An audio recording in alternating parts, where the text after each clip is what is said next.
Delhi police के भारी विरोध के बावजूद दिल्ली हिंसा के आरोपी उमर खालिद के जेल से बाहर आने का रास्ता साफ हो गया है। सेशंस कोर्ट से खालिद की याचिका खारिज होने के बाद अब दिल्ली हाई कोर्ट से उनके बाहर आने का रास्ता खुल गया है और इसकी तारीख भी सामने आ गई है। उमर खालिद 1 जून को बाहर आने वाले हैं, लेकिन इसके साथ ही कोर्ट ने कुछ जरूरी शर्तें भी जोड़ दी जिन पर उमर खालिद को अमल करना होगा। तो क्या है ये पूरी खबर, जानेंगे इस रिपोर्ट में।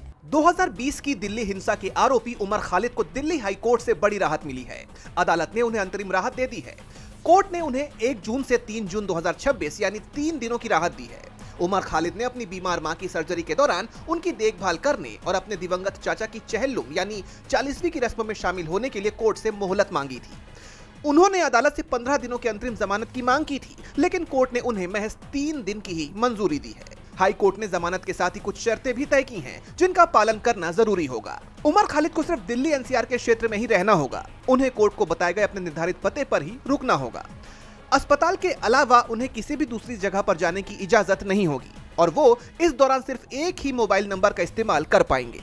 सुनवाई के दौरान दिल्ली हाई कोर्ट ने यह भी कहा कि उमर खालिद को पहले भी अंतरिम जमानत दी जा चुकी है। इस मामले की सुनवाई के दौरान दिल्ली पुलिस ने उमर खालिद की जमानत का कड़ा विरोध किया। दिल्ली पुलिस की तरफ से पेश हुए अतिरिक्त सॉलिसिटर जनरल एसवी राजू ने दलील दी कि मां की सर्जरी काफी छोटी है।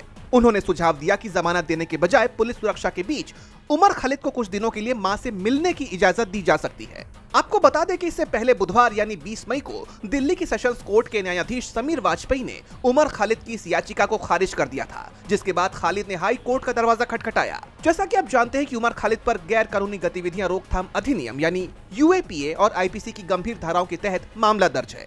उन पर साल 2020 में हुए दिल्ली हिंसा का मुख्य साजिशकर्ता होने का आरोप है।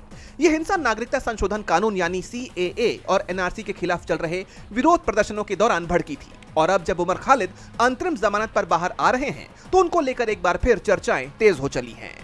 डीबी लाइव की रिपोर्ट।